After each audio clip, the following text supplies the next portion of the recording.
Hello મિત્રો, વ્યથા પણ આપણી, કથા પણ આપણી. ચાલો જોઈએ એની આગળની વાત. મિત્રો, એક 70 થી 75 વર્ષનું કપલ ખૂબ સરસ રીતે જીવન જીવા અને આજે 50મી લગ્નતિથિ એટલે એનિવર્સરી ઉજવવાની તૈયારી ચાલતી હતી ત્યારે કેટરસવાળા ભાઈ ઘરે આવ્યા અને એની સાથે વાતોચીતો ચાલતી હતી. એટલે પહેલાં ભાઈએ પૂછ્યું કે વડીલ આપના કોઈ સંતાન?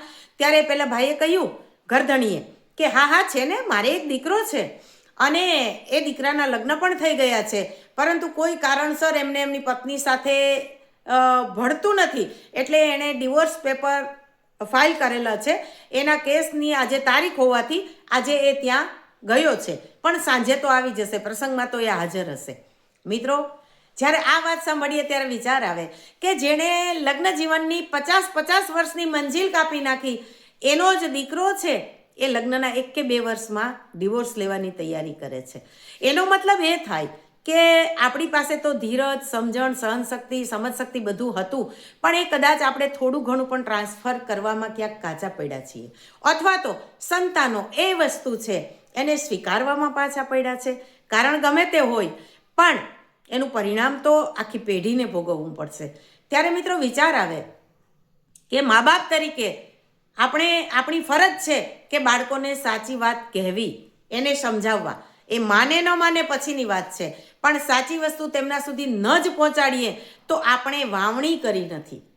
આપણે બધાને ખબર છે, ખેડૂત જો સમયસર વાવણી ન કરે ખેતરમાં તો કંઈ ઉગે? હા ઉગે, નિંદામણ ઉગે, કે જે સાવ નકામું હોય અને ખેતરને પણ બરબાદ કરે. મિત્રો, આવું જ થાય છે. વાવવાના સમયે આપણે જો સંતાનોમાં સદગુણો નહીં વાવી શકીએ તો જિંદગીભર અફસોસ કરવાનો વારો રહેશે. અન્ય લોકો છે એ પાકની કાપણી કરતા હશે અને આપણે નિંદામણ સામું જોઈ અને જીવ બાળતા હશું. અરે રે, ફલાણાના છોકરા કેવા સારા છે, અરે રે ઢીકડાના છોકરા કેવા સારા છે, પણ એણે યોગ્ય સમયે વાવણી કરી છે, તકલીફો વેઠી છે, એટલે આજે એને એનું પરિણામ મળે છે. મિત્રો, ઘણીવાર આપણે કહીએ ને કે કોઈથી ડરીને જીવવું એ જીવન નથી, અને સંબંધ સાચવવા જો નમ્રતા રાખવી પડે કે શરણાગતિ સ્વીકારવી પડે તો એ કંઈ શરણાગતિ નથી, એ તો સંબંધ સાચવવા પૂરતી જ આપણે એ વાત નમ્રતા જીવનમાં દેખાડી હતી.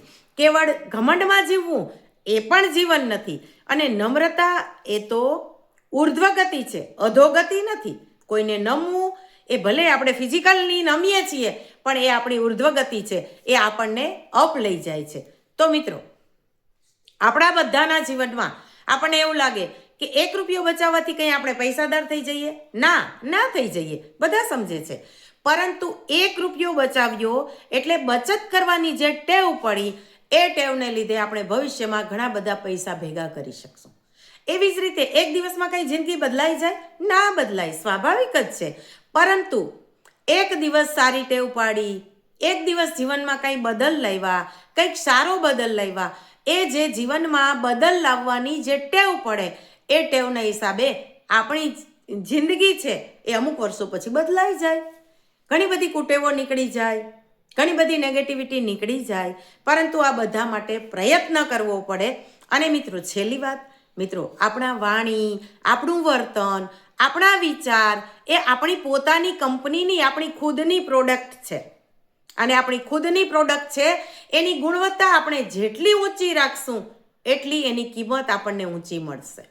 આપણે બ્રાન્ડેડ વસ્તુઓ લેવા જઈએ ત્યારે ઘણી વખત વિચાર કરીએ ને કે આ વસ્તુમાં અને બીજી ચીલાચાલુ વસ્તુમાં બાહ્ય રીતે બહુ કંઈ ડિફરન્સ લાગતો નથી, પણ કિંમતમાં તો બહુ આસમાન જમીનનો ફેર છે.